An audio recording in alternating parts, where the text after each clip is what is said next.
as crianças estão no culto? Estão na escolinha aqui, ó. Não, lá tá aqui. Crianças, eu preciso de ajuda.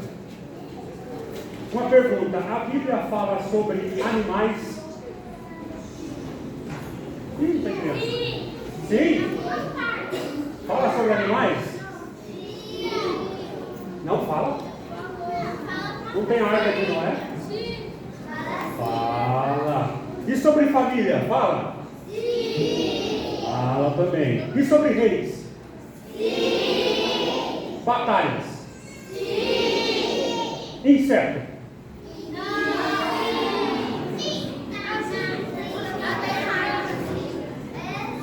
Matemática? Não. Muito bom. Mas se eu quiser estudar biologia sobre os animais, eu vou estudar a Bíblia e pronto, está resolvido. Eu vou aprender tudo sobre biologia na Bíblia. Não? Não. Apesar dela falar de animal, não dá para estudar biologia com a Bíblia, certo? Certo? Certo. Mas tem um assunto na Bíblia que ela é exaustiva. Um assunto, ela fala de muitas coisas, mas tem um assunto na Bíblia que aí sim, se você quiser aprender, é só com ela. Ela é exaustiva nesse assunto, ela é profunda nesse assunto, ela vai falar tudo sobre esse assunto. Ela não fala tudo sobre inseto, ela não fala tudo sobre animal, ela não fala tudo sobre matemática, certo? Mas qual é o assunto que a Bíblia fala tudo? E você só pode aprender? Hã? Deus? Ou salvação? Com quem completa para minha frase? A Bíblia é exaustiva para falar da salvação pelas obras, correto? Graças a Deus, meu Pai. Salvação pela fé. Fé no Fernando, pastor Fernando, certo? Misericórdia. Então é salvação pela fé em Jesus Cristo. Maravilha. Então todo assunto que a gente lê na Bíblia, no final ela está ensinando algo sobre a salvação pela fé em Jesus? Perfeito. Então hoje nós vamos ver um texto muito pesado. Para mim falar sobre salvação pela fé, eu tenho que entender também a profundidade do quê? Do meu pecado. Eu estou perdido, não há solução em mim, não há socorro para mim, não há salvação em mim fora de Jesus. Maravilha. Então abramos a Bíblia, 2 Samuel capítulo 11, e nós vamos ler e depois orar e depois analisar verso a verso aqui do texto, queridos. Vamos ler todo o texto?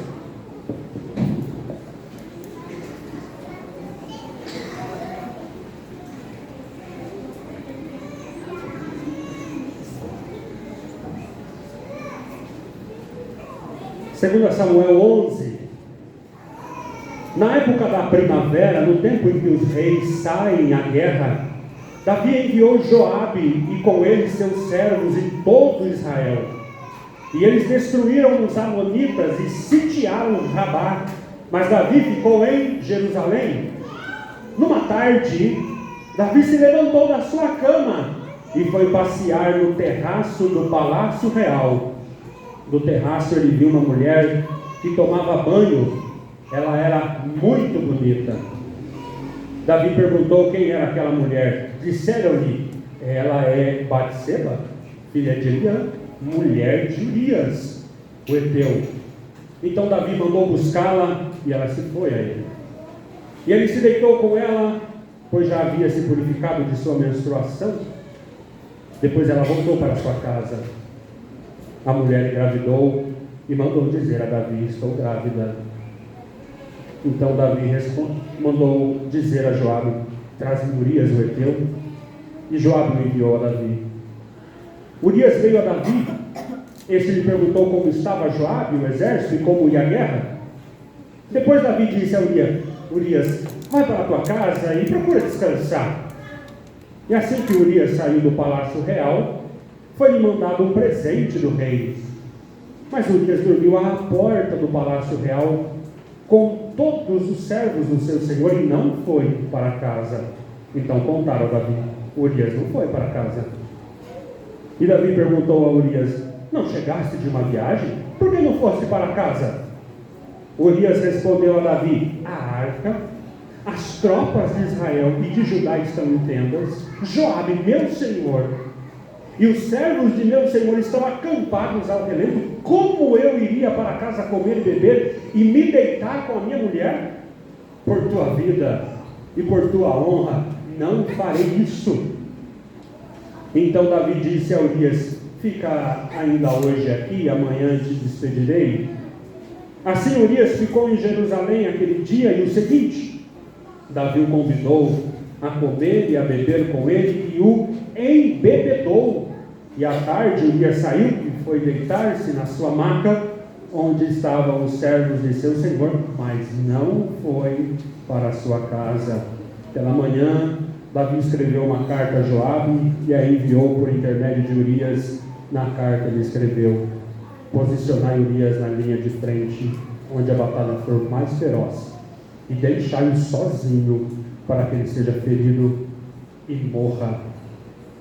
Enquanto sitiava a cidade, Joabe posicionou Urias no lugar onde sabia que havia guerreiros violentos. Quando os homens da cidade saíram e lutaram contra Joabe, caíram alguns do povo, isto é, dos servos de Davi, e morreu também Urias, o heteu. Então Joabe mandou dizer a Davi tudo o que acontecera na batalha e deu ordem ao mensageiro: quando tiveres acabado de contar ao rei tudo o que aconteceu nessa batalha, caso o rei fique furioso e te diga: por que chegaste tão perto da cidade para atacá-la? Não sabias que eles atirariam do muro? Quem matou Abimeleque, filho de Jerusalém? Não foi uma mulher que jogou sobre ele do alto do muro a pedra superior do moinho, de modo que morreu em Tebes? Por que chegaste tão perto do muro? Então responderá: também morreu teu servo Urias, o heteu. O mensageiro partiu e assim que chegou, contou a Davi tudo que Joabe lhe ordenara. Os mensageiros disseram a Davi: os homens ganharam uma vantagem sobre nós e saíram contra nós ao campo, mas nós os repelimos até a entrada da porta. Então os flecheiros atiraram contra os seus servos do alto do muro e morreram alguns dos servos do rei, e também morreu teu servo Urias, o heteu. Davi disse ao mensageiro: assim dirás a Joabe: não te preocupes com isso, pois a espada tanto devora este como aquele. Continua o ataque até a cidade até derrotá-la, e encoraje-o. Assim, quando a mulher de Urias soube que seu marido fora morto, chorou por ele. Passado o tempo do luto, Davi mandou que a trouxesse para o palácio, e ela se tornou sua mulher e lhe deu um filho. Mas isso que Davi fez desagradou ao Senhor. Essa é a palavra do Senhor. Vamos orar. Pai, nós estamos diante de um texto muito profundo, muito pesado, e que revela a podridão do pecado no coração de um homem muito mais excelente do que qualquer um de nós que estamos aqui. Pai, que o Senhor use essa palavra para revelar a nossa podridão, a nossa sujeira, mas muito mais do que isso, nos leve à grandeza do Evangelho, à grandeza da Tua graça e do Teu amor que salva pecadores como Davi, como nós. Fala conosco nesta manhã, é o que nós te pedimos em nome de Jesus. Amém. Amados, a minha intenção é que nós fiquemos horrorizados com essa história, mas o meu desejo é que você se veja nela, não fique fazendo apenas juízo de valor de Davi, mas que você se olhe nesta manhã para dentro do seu coração. Nós estamos falando aqui de um homem que ele é o supremo poder. Ele é o executivo, ele é o legislativo, ele é o judiciário. Ele pode cometer qualquer pecado sem sofrer nenhuma consequência Por que eu estou dizendo isso? Porque nós evitamos muito o pecado que há no nosso coração, nós não cometemos, porque nós sabemos das consequências imediatas, não é? Mas aqui nós estamos falando de um homem que ele tem todo o poder. E se esse homem se apartar da palavra de Deus, ele é capaz, como nós somos capazes de qualquer coisa. E se você, ao analisar profundamente o seu coração, não perceber que você é o pior pecador que você já conheceu, você não fez uma análise profunda do seu coração. Nós poderíamos pegar qualquer pecado. Ninguém, se eu pegasse a mentira, ninguém mentiu mais para você do que você mesmo. Ninguém. Você pode ficar muito nervoso com qualquer pessoa que me mentiu, me passou para trás, mas se você analisar só nesse pecado, você vai perceber que ninguém mentiu para você mais do que você mesmo. E aqui nós estamos falando de Davi, o homem segundo o coração de Deus, o homem que foi ungido do Senhor, o salmista de Israel, o rei que conheceu livramentos, promessas e misericórdias, um homem salvo, um homem crente, não é? E isso deveria gerar espanto em nós, e como eu disse para as crianças, esse é o tema da Bíblia. Geralmente hoje na nossa sociedade nós falamos para as pessoas, olha, Deus amou Jacó e odiou a Esaú. É natural, as pessoas vão dizer, mas como pode Deus odiar a Esaú? E essa não é uma pergunta que a Bíblia tende a nos responder. Por que Deus me odiaria? Porque eu tenho 1 bilhão de motivos para ter a ira, o ódio de um Deus que é santo. A grande pergunta que a Bíblia se propõe responder é como Deus amou Jacó, como que Deus amou Davi, como que Deus amou essa igreja. Essa é a pergunta mais difícil de ser respondida e resolvida, e a Bíblia é escrita para isso, para mostrar a salvação pela fé em Cristo Jesus e resolver esse dilema em Deus Santo, justificando ou declarando inocente o culpado. Como isso pode acontecer? Essa é a grande pergunta que deveríamos fazer. Como Deus amou Jacó, Noé, Davi, a mim e a você? Como pode o Deus Santo amar um homem como Davi? E ao lermos aqui, eu queria que vocês lembrassem que é óbvio que eu e você, nós somos muito piores do que Davi. Vocês já leram os Salmos de Davi? Ele era um homem que adorava a Deus com profundidade, que provavelmente nenhum membro aqui da IBRE adorou a Deus na intensidade que Davi adorou, e se derramou aos pés de Deus, como Davi se derramou. Ele chega a um rei todo-poderoso e dizer que não tem nada nos céus e nem na terra que não seja o Senhor.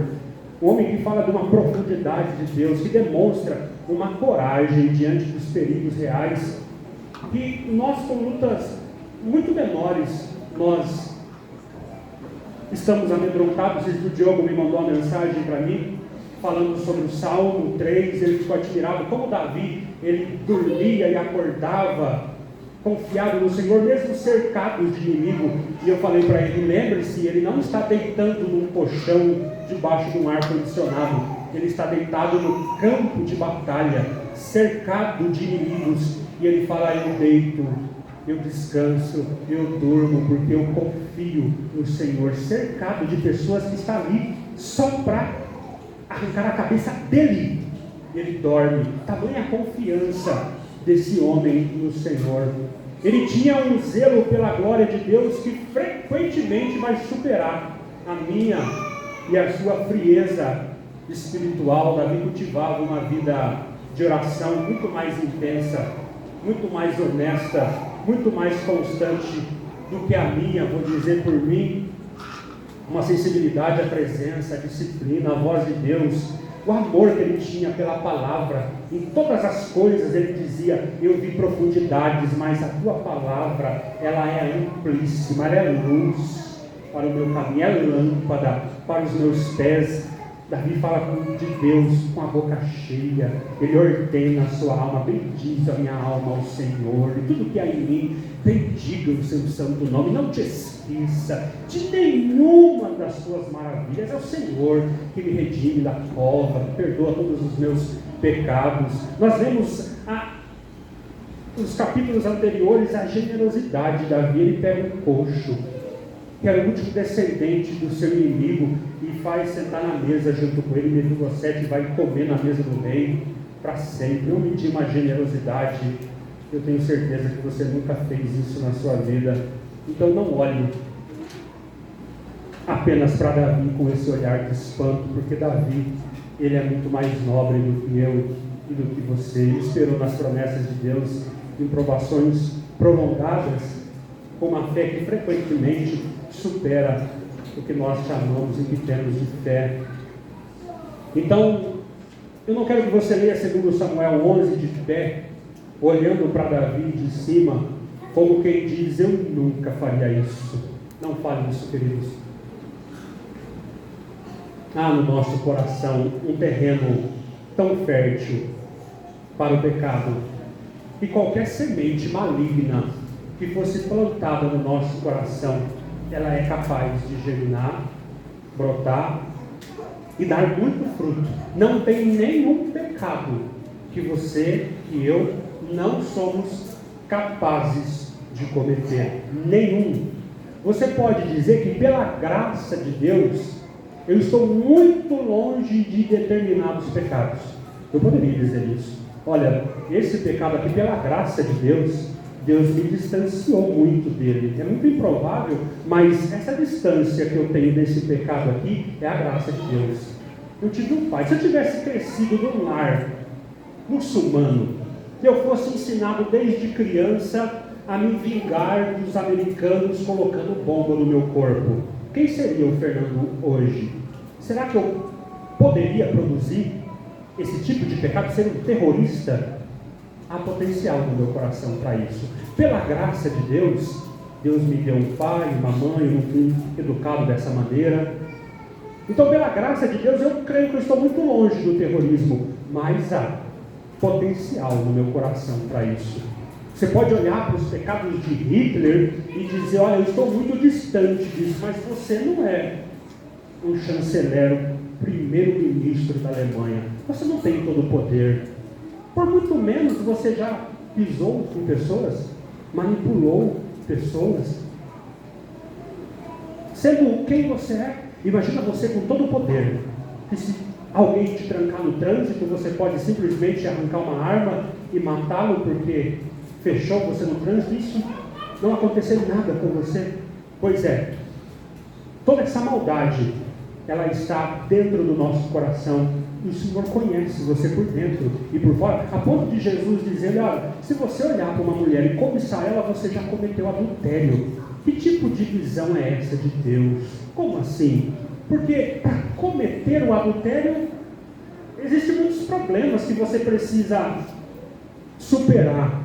Mas quando a cobiça está ali, o potencial já está ali. E eu quero que vocês percebam, ao olhar no texto, que o pecado de Davi não começou assim, ele adulterou e matou. Começa com uma semente. É uma pequena semente que está ali já plantada no coração, e ao não mortificar o pecado, ele vai nascer. E a cara do pecado, ela é horrível, ela é uma tragédia. É isso que nós vamos ver aqui. E é muito importante, queridos, nós olharmos para o texto dessa maneira e vermos o que realmente está no nosso coração.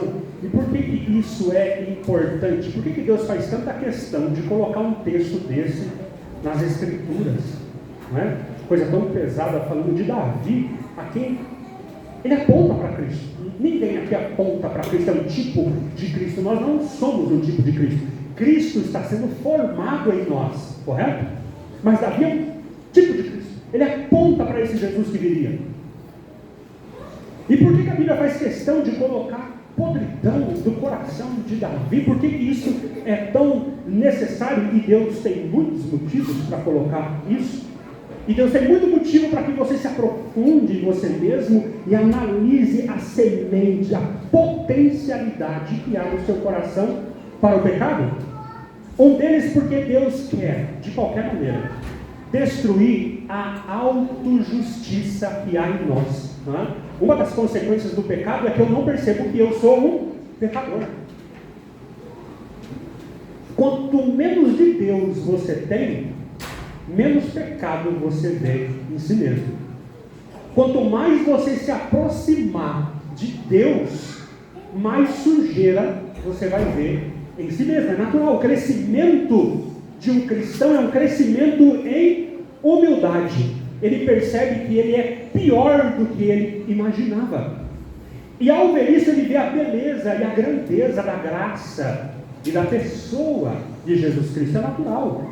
Você pode até se achar uma pessoa bonita aqui na igreja, porque aqui você se destaca, mas quando você se encontra com a pessoa mais bela do mundo, ela vai revelar a tua feiura, não é? E é isso que acontece quando nós nos aproximamos de Deus. Então isso é importante, porque isso vai destruir a nossa autojustiça. Enquanto o homem não vê a profundidade do seu pecado, ele sempre vai encontrar um jeito de se comparar favoravelmente com os outros. Está aqui no coração de alguém que não conheceu a Deus. Ah, mas olha lá também, olha ele, olha aquele lá. Eu não mato, eu não roubo, eu não fumo, nunca fiz isso. Deus quer destruir toda a autojustiça. Por isso que nós temos textos aqui, para que você não experimente esse pecado de Davi, para que você veja a podridão da palavra de Deus. Mas que você olha para a palavra de Deus e fala: Senhor, eu creio, eu sou horrível assim, não sou melhor do que ninguém. Eu nunca fiz isso, eu não sou tão mal assim. Existem pessoas piores do que eu. Não, o apóstolo Paulo está chegando no fim da vida dele, ele vai dizer: olha, dos pecadores, Deus veio ao mundo salvar pecadores, dos quais eu sou o principal. Eu era o principal, eu sou o principal dos pecadores. Será que Paulo está sendo irônico aqui? Será que ele está com autocomiseração? Ou ele está sendo falso, hipócrita? Não, queridos. Ele está a tal ponto de Cristo que ele, quanto mais ele se aproxima do Senhor, mais ele vê a profundidade do seu coração. Um dia o pastor William falou uma coisa que mexeu muito comigo, que ele estava descendo a rua e ele viu um mendigo que ia subindo a rua, e o Will, ele passou para o outro lado da rua para não dar de cara com o mendigo, e o Espírito Santo trouxe à memória a palavra de Deus na mente do Will e falou assim: por que você está pulando a rua para não encontrar com o mendigo? Você se acha melhor do que ele? Se não fosse a minha graça, você estava na mesma situação. Eu te encontrei desse jeito. A parte da minha graça é isso que há. Você se acha melhor do que ele? Eu, sendo Deus, me fiz homem e sentei com eles. Por que você pula a rua? Aquilo mexeu comigo. Eu falei: meu Deus, eu nunca parei para pensar nesse pecado. Percebe? Quanto mais o pastor William vai se aproximando de Cristo, mais ele vai vendo o horror do seu pecado. Mas eu, que estou bem atrás do William em santificação, não tem problema, hein? Não me diga, vou para lá. Percebe, queridos? Quanto mais nós nos aproximamos de Deus, mais você vai vendo o horror de cada ato minúsculo teu. Tem um mundo de maldade por trás. Que se não fosse a graça de Deus te cercando, onde você pararia? Onde nós estaríamos a parte da graça de Deus? Então Deus vai destruir. Esse texto está aqui para destruir a tua autojustiça. Você não é melhor do que ninguém. A graça de Deus é que faz alguma coisa conosco. Paulo vai dizer: o que você tem que você não recebeu? Tudo que você tem é porque você recebeu. E por que você se gloria como se não tivesse recebido? Isso faz nós levar Cristo a sério. Quem pensa pouco do pecado, pensa pouco de Jesus. Jesus vai dizer: olha, quem mais foi perdoado, mais me amou. Talvez seja por isso que você entra aqui, olha para o teto, não está nem aí para o culto, não adora Cristo, não vê beleza no pão, no vinho, porque eu não era um cara tão ruim assim também. Mas quem foi muito perdoado, muito amou. Mas existe alguém aqui que foi mais perdoado, queridos? Não. A diferença é que você não enxerga muito o teu pecado. Então a cruz para você é meio que significativa, legal, Jesus morreu, até assisti um filme lá, Paixão de Cristo, chorei. Nossa, como ele apanhou, né? Isso é muito triste. E cada ferida daquela é por cada intenção maligna que há no seu coração e você não leva Cristo a sério. Você tem uma espiritualidade superficial. Você trata os seus pecados como trauma. É só um trauma, é só uma síndrome, é uma fase ruim que eu estou passando. É o meu temperamento, é meu pai. Nossa, meu pai é italiano, Fernando. E você não sabe, passa, sabe? Você não vê o horror do seu pecado. A Bíblia leva a sério. Ela chama de inveja, ela chama de amargura, ela chama de orgulho, ela chama de cobiça, autopiedade, desejo de controle, essa imaginação impura, essa mente suja.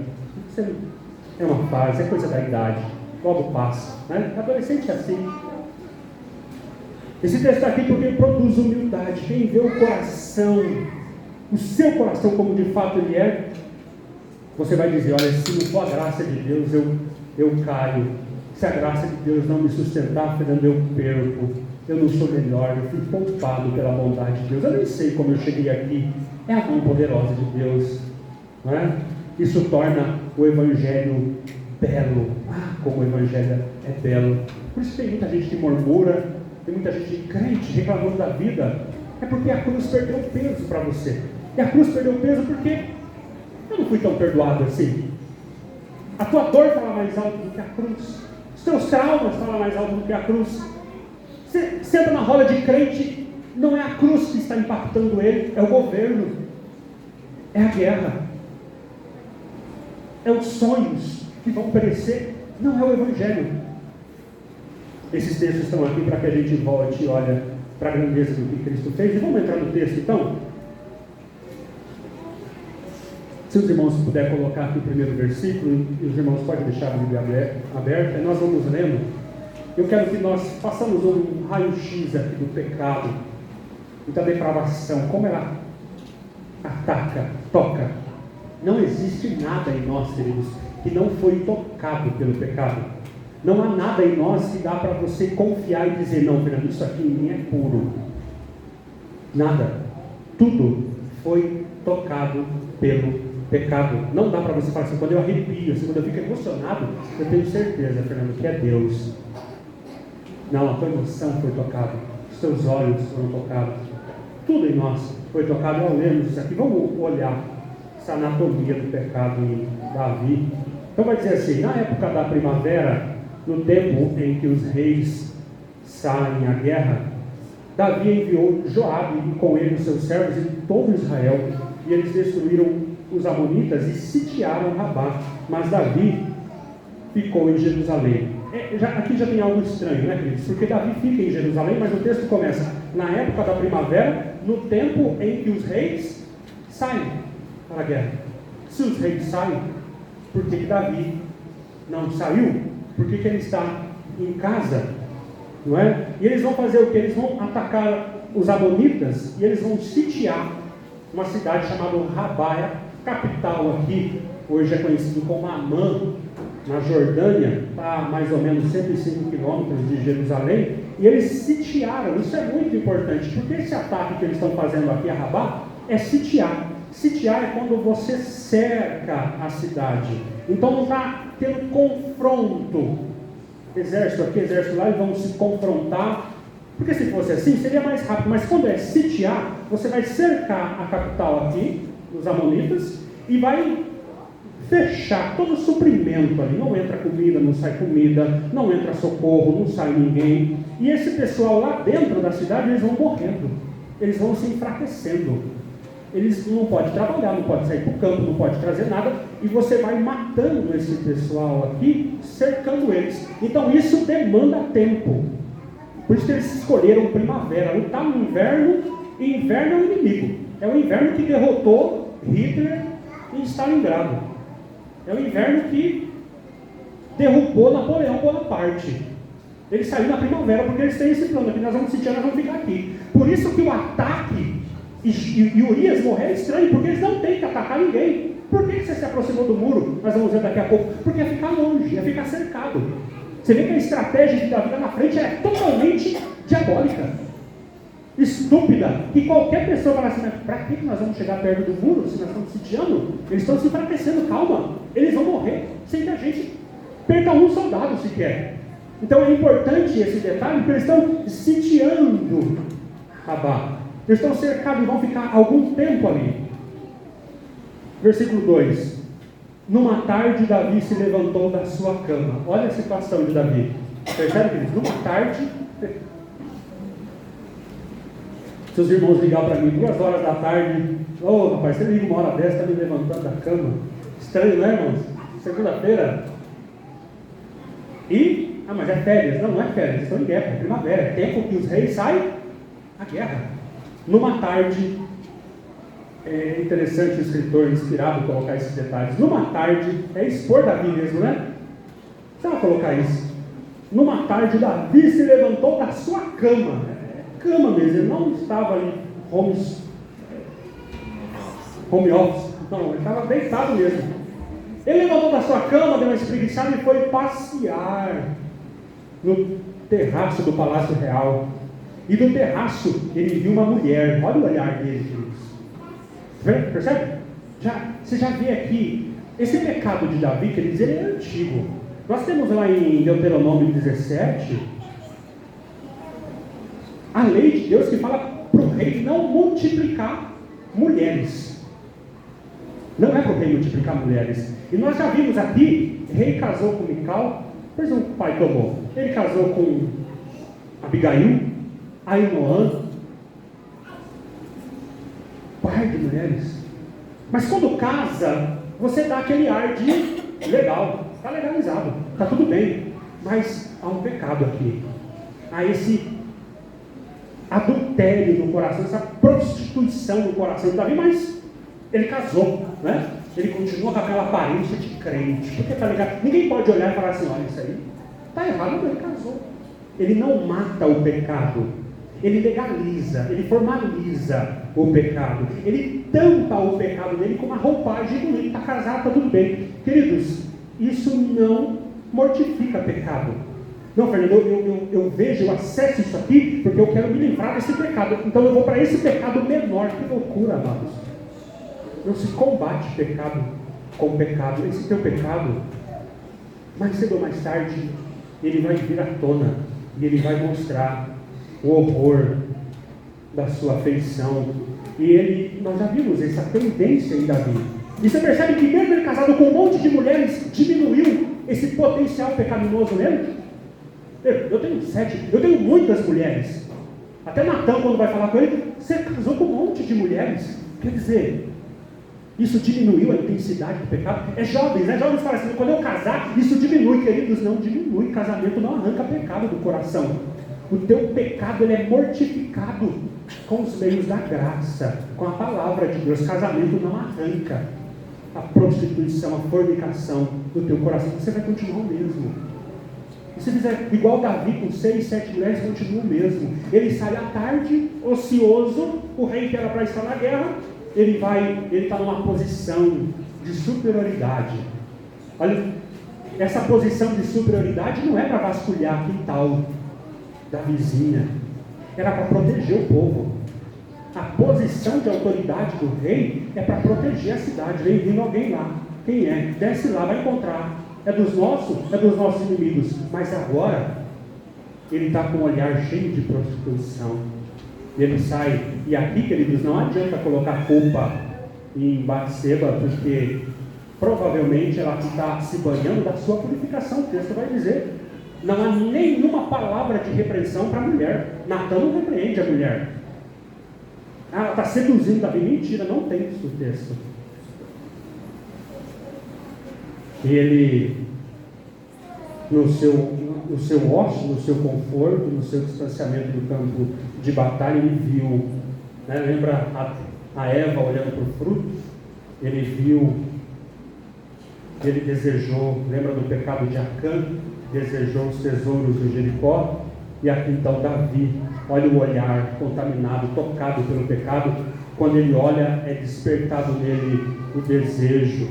Aquele olhar que era para cuidar do povo, começa a desejar Os olhos de Davi, que deveria estar na guerra, estão postos agora na mulher de outro. Versículo 3, Davi perguntou, aqui é com a boca dele, ele começa a se interessar. Quem é aquela mulher? Ele começa então a trabalhar em favor do desejo. Aquilo que era só uma percepção, ele transforma isso numa investigação. E a resposta que ele recebe, queridos, eu quero que vocês vejam aqui a providência de Deus. Porque a resposta não é assim, é Batseba. Não. A resposta é, ela é Batseba, filha de Eliã, mulher de Urias. Ou seja, ela tem nome, ela é Batseba, ela não é um objeto. Mulher não é um objeto, ela é uma mulher. E ela tem pai, ela é filha de Eliã, ela tem uma família. O pai dela é guerreiro, é homem fiel, é homem honesto. Ela é casada, ela é mulher de Urias, ela tem aliança. Urias, o Eteu, lembra do Eteu? Ele nem é judeu, ele é valente, ele é um dos teus valentes, ele lutou com você. Sabe quando você estava, provavelmente quando você estava fugindo, que os vagabundos começaram a formar um exército com você? Parceiro, antigo, é o marido dela, Urias, o Eteu, que se converteu aqui ao judaísmo. Mexeu com ele, queridos? Urias não é um estranho qualquer, mas nada disso. Versículo 4, então Davi mandou buscá-la. Que versículo terrível. Mandou buscá-la, ela foi até ele se deitou com ela, pois já havia se purificado da sua menstruação. Depois ela voltou para a sua casa. É uma frase simples, mas ela é devastadora. Você percebe o que é o pecado? Porque o romance de um homem com uma mulher é a coisa mais bela que Deus fez para o casal, dentro da aliança, dentro do matrimônio. Depois de um dia de parceria, de conversa, de amor, de intimidade, lutaram junto, sofreram junto, choraram junto, se alegraram junto, compartilharam. No final da noite tem a cereja do bolo. Que coisa maravilhosa, isso glorifica a Deus. Aqui não tem romance, aqui não tem carinho, aqui não tem diálogo, aqui não tem afeto. Como é que é? Manda buscar. Ela foi, deitou, pode ir embora. Ela voltou para sua casa. Olha que coisa seca, olha que coisa horrível. Esse é o pecado, ele é parasitário. Aonde ele toca, ele deixa as coisas horríveis. Aquilo que é bom. O pecado como uma parasita, ela enrola e ela tira a seiva, ela tira a beleza. Essa frase, ela é devastadora. Não há beleza, não há romance, não há calor afetivo, não há linguagem de carinho, não há diálogo. E ele é Davi, ele manda. Deita. Ela foi, deitou, pode ir embora. Ele é o Supremo Tribunal Federal, ele é o Executivo, é o Legislativo, ele cria a lei, ele executa a lei, ele faz o que ele quer. Provérbios vai dizer: seja bendito o teu manancial, alegra-te com a mulher da tua mocidade. É isso, esse é o relacionamento dentro da aliança, é deleite fiel, é alegria conjugal, é celebração da exclusividade, é uma satisfação santa. Mas aqui, queridos, é uma secura assustadora, e o coração dominado pelo pecado não tem interesse em comunhão, não tem interesse. Fora da aliança, fora dessa coisa santa, o pecado, eu não quero comunhão com você, eu só quero te usar como um objeto. Me saciei, vai embora. Fiquei nervoso agora. Eu consumo, não estou interessado em comunhão. Versículo 5. A mulher engravidou. Está vendo, queridos? Eles estão sitiando, por isso que é importante isso. Demora tempo, não é rápido essa guerra. Então deu tempo aqui, ó. A mulher engravidou e mandou dizer a Davi: estou grávida. Então o adultério escondido agora se tornou uma realidade incontornável. E pela primeira vez não é Davi mandando mais. Até aqui é ele que via, é ele que perguntava, é ele que mandava, é ele que tomava. Ele estava no absoluto controle de todas as coisas. Mas agora é Betseba que manda dizer: estou grávida. O prazer é introduzido por uma crise. Agora, no lugar de deleite, você tem um problema. No lugar de cobiça, veio o medo e o pecado que prometia prazer simples, rápido, fácil.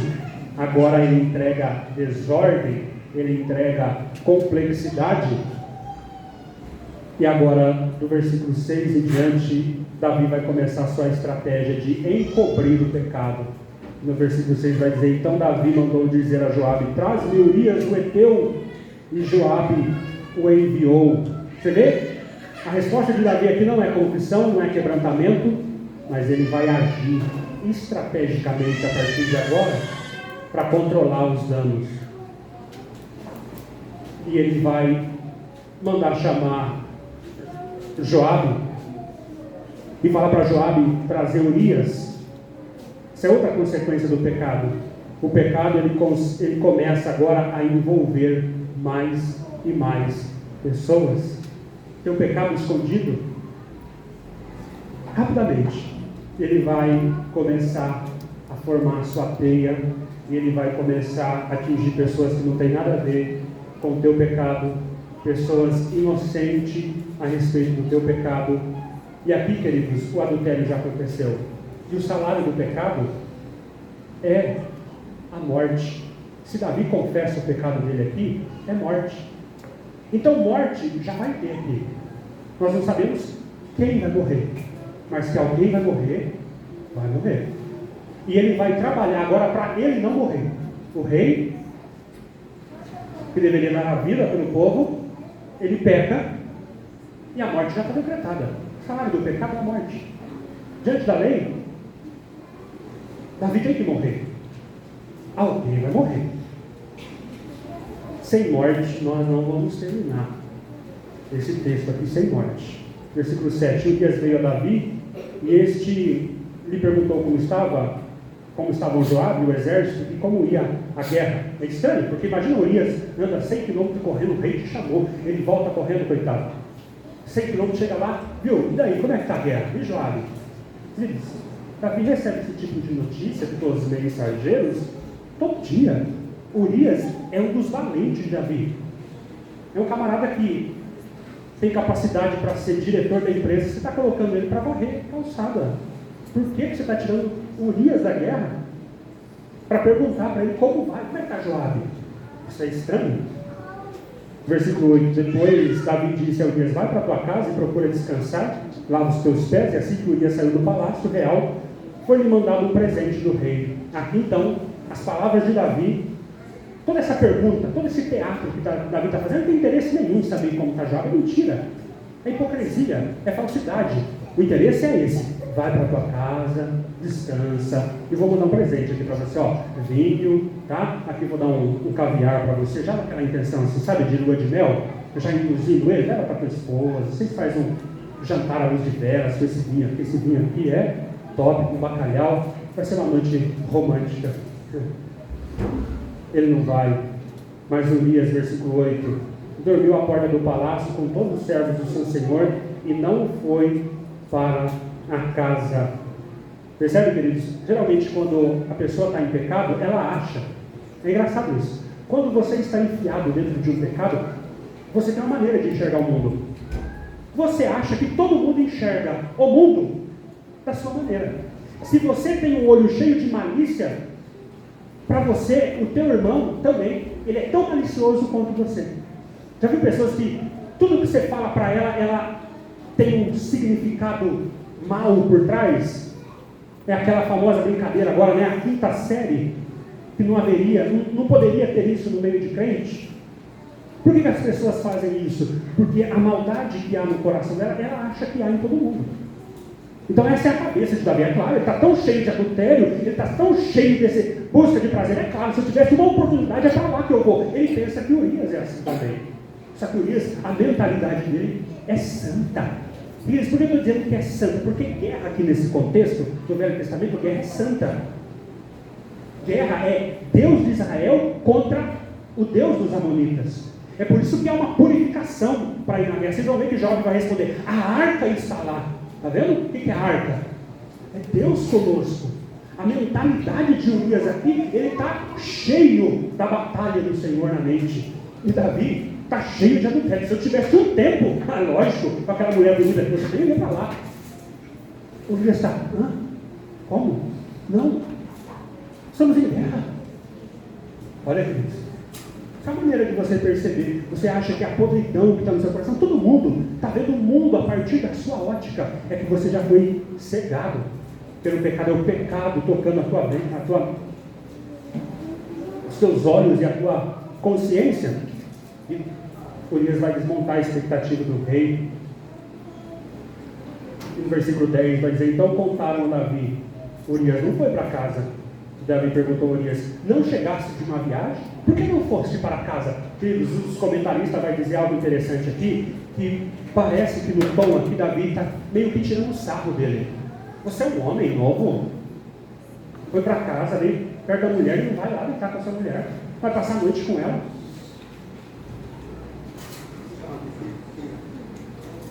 Percebe, queridos? Como assim?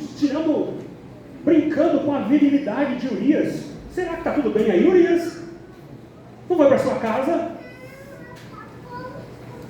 Versículo 11. Urias respondeu a Davi, a arca. Olha outra coisa que Urias lembra aqui. A arca. Ele está lembrando, a guerra é santa. A arca, Deus está lá. A arca, as tropas de Israel, as tropas de Judá. Joabe, meu senhor, está acampado ao relento. Como eu iria para casa comer, beber e deitar com a minha mulher? Olha que dó, queridos. Por tua honra, o homem que está querendo matar ele, o homem que adulterou com a esposa dele, ele tem que escutar. Por tua honra, Davi, eu te honro. Por tua vida, eu não farei isso.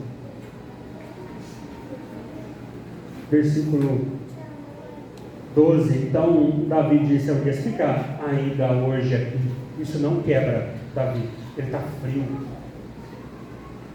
Fica aqui, e amanhã te despedirei. Davi dá mais um dia para ele descansar, mas aqui o que Davi tem, ele está dando mais um dia, o que ele está fazendo aqui, o que eu faço agora? Ele leva ele ao arrependimento? Não, ele só quer mais um dia para pensar como é que eu escapo desse camarada aqui. E provavelmente isso aqui ofende a Davi, porque ele está levantando 3 horas da tarde. E ele fala, a arca está lá, os teus servos estão lá, eu vou deitar. É uma afronta, não é? Não é uma afronta para Davi? Eu nem sei o que você está fazendo aqui. É como se estivesse dizendo isso. Claro que essa não é a intenção de Urias, mas olha a providência de Deus. É difícil falar com uma pessoa que é crente e que ama o Senhor quando você está em pecado. Porque tudo que ela fala de Deus, de óbvio da palavra, parece que é uma ofensa a você. Não é? E Davi, ele vai dar mais um dia aqui para maquinar o que eu faço. Então fica mais um dia e amanhã eu vou te despedir. Assim Urias ficou em Jerusalém aquele dia e o seguinte. E Davi o convidou a comer, a beber, e Davi embebedou. E Urias saiu, e mesmo assim, Urias não foi para sua casa, ele não caiu na armadilha de Davi. Davi está fazendo uma armadilha aqui. Eu vou embriagar, quem sabe ele perde a razão, ele esquece de Deus, ele esquece da guerra, ele se enche de prostituição, igual eu estou, sei lá. Vou tentar embriagar a mente dele, mas ele não foi. E pela manhã, Davi escreveu uma carta assustadora, queridos, porque Davi passa a noite aqui e não há nenhum pingo de arrependimento. E o texto vai dizer, pela manhã, Davi escreveu uma carta. Ele vai escrever uma carta e enviou por intermédio de Urias. Davi não está fazendo algo aqui com a cabeça quente. É algo pensado. É algo calculado. É injustiça pensada, calculada, meticulosamente. Esse aqui é o mesmo Davi, que vai escrever o Salmo 11, por exemplo, ele vai dizer: o Senhor está no seu santo templo, os seus olhos estão atentos, a sua alma odeia o ímpio, e a sua alma odeia a violência. O mesmo Davi que escreveu esse salmo, que sabe que tem o olho de Deus e que ele odeia a violência, e que ele odeia a impiedade, ele vai escrever uma carta de morte. A transgressão fala o íntimo do ímpio, no seu leito maquina a perversidade. É o Salmo 36 de Davi. Davi vai dizer: o ímpio no leito, ele está dormindo, ele está maquinando como eu faço mal. É exatamente o que Davi vai fazer nessa madrugada. Impiedade pura. Alguém que é segundo o coração de Deus. E Davi vai descrever no Salmo 55 dos ímpios: a sua fala é mais macia que a manteiga, porém no coração dos ímpios a guerra. As suas palavras eram brandas e mais brandas do que o azeite, contudo a sua língua é espada desembainhada. É exatamente o que Davi está dizendo: bebe, come, vai deitar, vai dormir, vai para a tua casa. Olha que coisa doce, olha que rei que me ama. Mentira. O que tem ali na língua dele é veneno de serpente, é morte. E aí vem o versículo 15. Na carta ele escreveu: posicionai Urias na linha de frente. Aqui é o pecado escancarado. Aqui você tem que dar rosto para esse teu pecado. E ele vai dizer abertamente: acabou a hipocrisia aqui. Aqui o coração de Davi vai ser escancarado. Deus vai virar Davi dos avessos nessa carta. Ele vai escrever: coloque Urias, o meu amigo, o que andou comigo quando eu não tinha nada e não era ninguém, que é fiel comigo até hoje. Faz o seguinte com ele: coloque ele na linha de frente, onde a batalha for mais feroz. Eles estão sitiando, tem soldados em volta dos muros. Que lado do muro estão os mais valentes? Eu quero que você se aproxime do muro por lá. E agora, deixai-o sozinho. Queridos, o que mais é ensinado no exército é lealdade. Mas vocês vão para a guerra, na hora que vocês for, vocês recuam e deixam ele só. Ele está ensinando o pecado para as demais pessoas. O que é ensinado no exército do Senhor é lealdade. Davi agora vai fazer uma pregação, escrever uma carta aqui agora, para traição. E deixe Urias só na batalha, para que ele seja ferido e para que ele morra. É escancarado o pecado de Davi, e com o poder da caneta ele dá uma ordem, e essa ordem vai exterminar Urias. E olha, queridos, sabe o que ele faz? Ele dá a carta da morte, da traição de Urias para quem? Para o próprio Urias. Está selado com o anel do rei. Urias não pode ler, ele é leal, ele não vai abrir, ele é sincero. Ele pega a cartinha dele, que está a sentença dele, que está a traição dele, e sai correndo, coitado, 105 quilômetros correndo com a carta, e vai arrancar a cabeça dele fora. Seu pecado, Betseba, um objeto de consumo, Urias também um objeto a ser removido. Esse é o pecado, é assim que começam as relações. Mulher é um objeto. Urias, preciso remover esse camarada, não tem mais comunhão, não há mais amor. Versículo 16: enquanto sitiava a cidade, Joabe posicionou Urias no lugar onde sabia que havia guerreiros violentos. Versículo 17: quando os homens da cidade saíram e lutaram contra Joabe, caíram alguns do povo, isto é, dos servos de Davi, e morreu também Urias. Eles percebem aqui, a gente sempre fala assim: Davi cometeu um homicídio, ele não matou só Urias. É óbvio, você não vai mandar apenas Urias para a beira do muro. Você tem que mandar uma tropa inteira para disfarçar o teu pecado. Ele manda uma tropa, mas Se nós estamos sitiando e chega uma ordem, se aproxima, por que eu vou me aproximar se nós estamos cercando a cidade? Você não viu Abimeleque? Ele se aproximou do muro, uma mulher, gente, uma mulher, porque não dá para ficar debaixo do muro. Uma mulher pegou uma pedra, rolou, matou Abimeleque. É estúpida essa estratégia.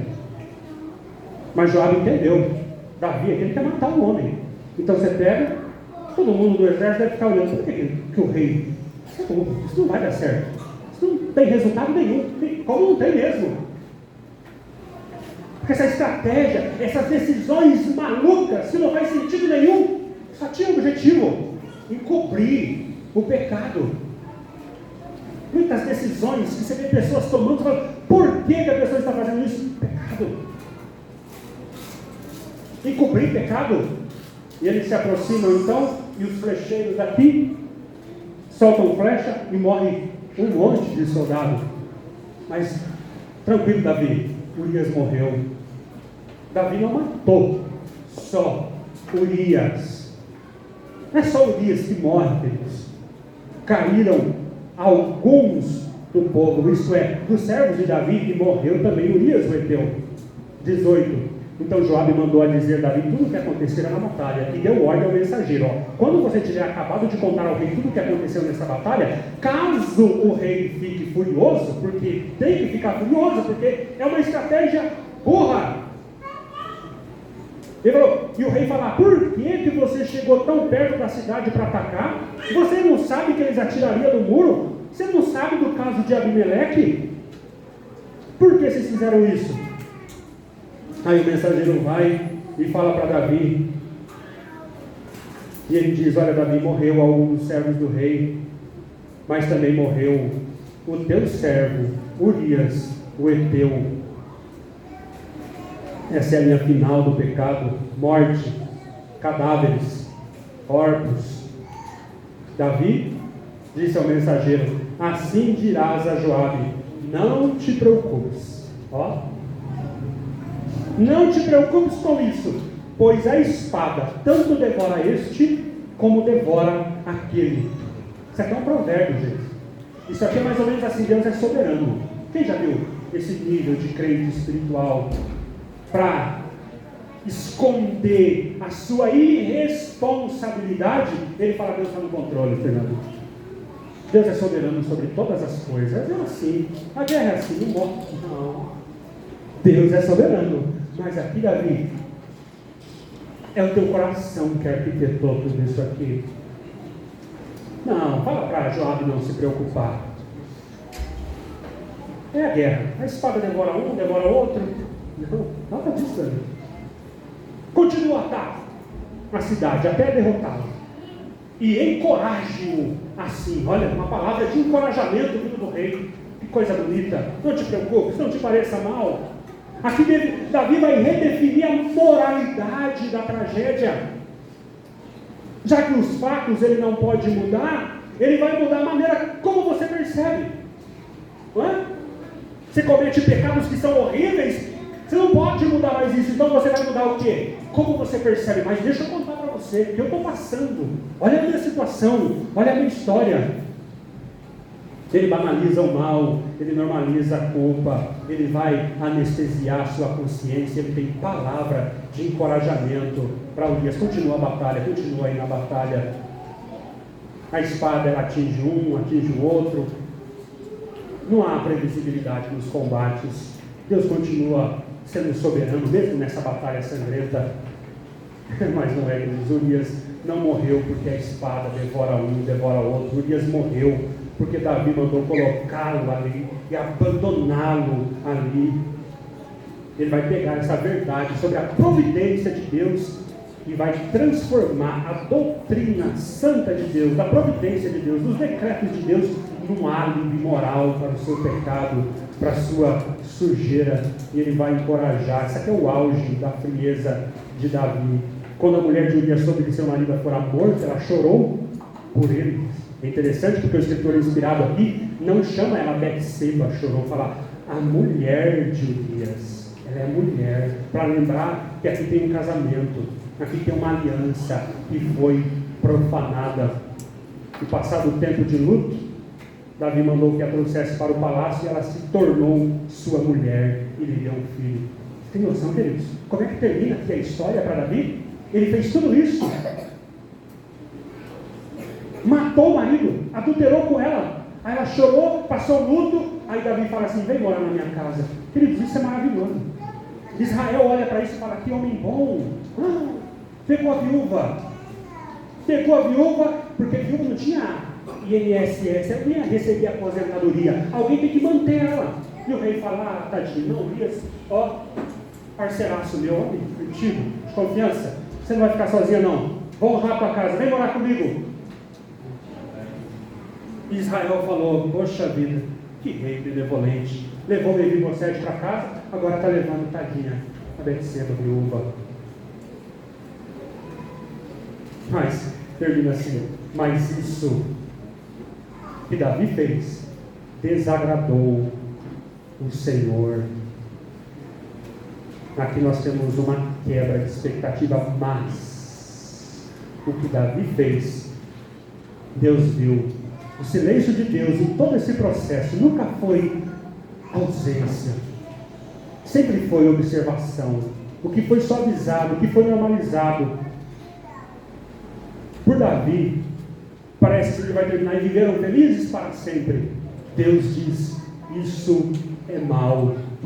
E aquilo que parecia tudo encerrado, Deus vai dizer: só está começando, Davi. Nós vamos acertar. Queridos, esse é um Deus irado. Ninguém vai escapar das mãos desse Deus. Ele jamais vai tomar um culpado por inocente. E esse é o dilema das Escrituras. Como pode Deus olhar para Davi e dizer: esse homem é segundo o meu coração? Você acha que Deus vai varrer esse pecado, os teus pecados, o pecado de todos os heróis da fé do Velho Testamento, para debaixo do tapete?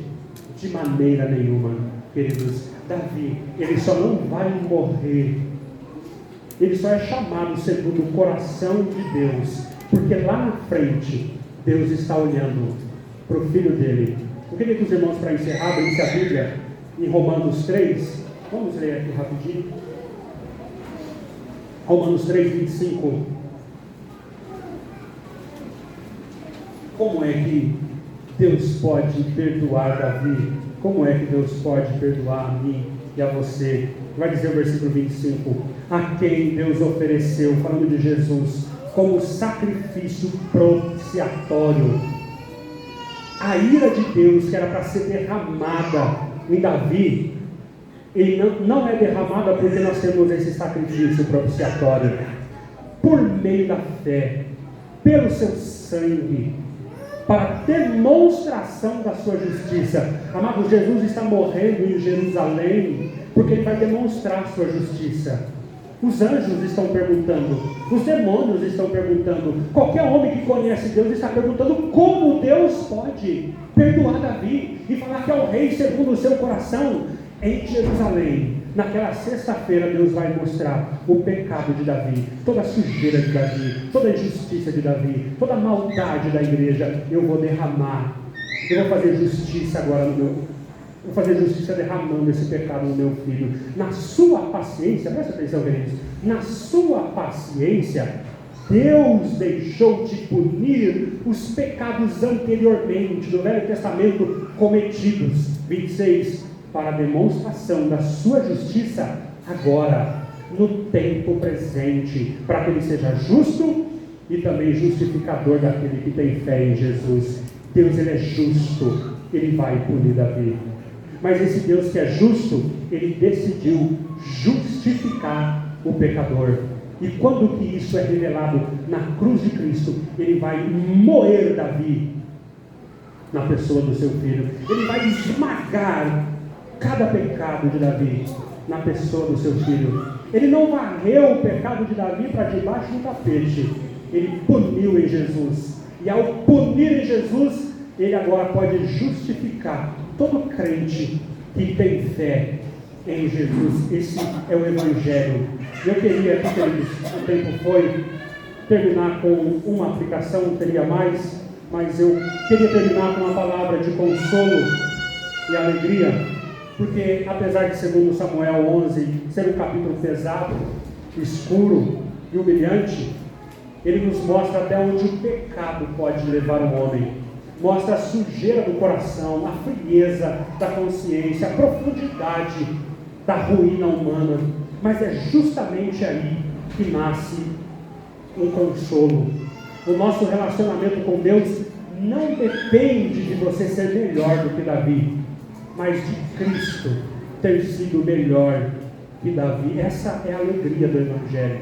É por isso que nós estamos reunidos aqui. Deus conhece a imundícia, a profundidade que há nos nossos corações. Então a sua esperança nunca está em dizer: eu nunca faria isso, Fernando. Mentira. Eu sou mais estável que Davi. Não é.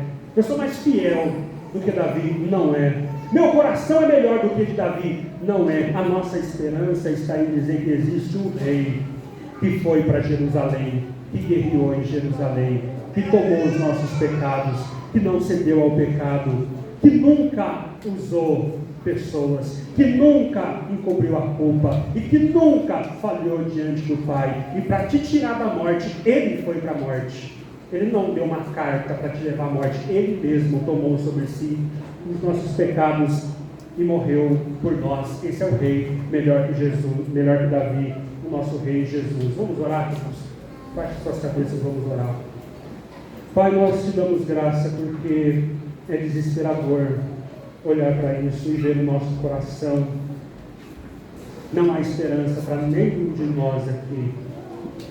O melhor de nós, Pai, até as nossas boas obras trapos imundos, fora de Cristo. Mas nós te louvamos nesta manhã porque nós temos um Rei melhor que Davi. Um Rei que viveu uma vida santa, justa, reta, mas que teve uma finalidade: não nos levar para a condenação final, mas foi morrer por nós. Ele subiu no madeiro, Ele entregou a sua vida, Ele pegou todos os nossos pecados de mente, de olhos, de palavras, de pensamento, de intenção, tudo levou sobre si e foi moído naquela sexta-feira debaixo da tua ira, Pai. E o Senhor satisfez dele a tua justiça. Tu és um Deus irado, mas a tua ira sobre nós foi apaziguada no teu Filho. E é por isso que nesse domingo de manhã nós cantamos, nós adoramos e nós cremos e somos justos, não por causa das nossas obras, mas por causa do que tu fez, Pai. Que isso santifique. Ajude a tua igreja, nos ajude a mortificar o pecado remanescente no nosso coração. Ajuda-nos a dar nome aos nossos pecados e a lidar com os nossos pecados como pecado, porque isso desonra o teu nome. Faça isso conosco, faça isso com essa igreja, nós te pedimos em nome de Jesus. Amém.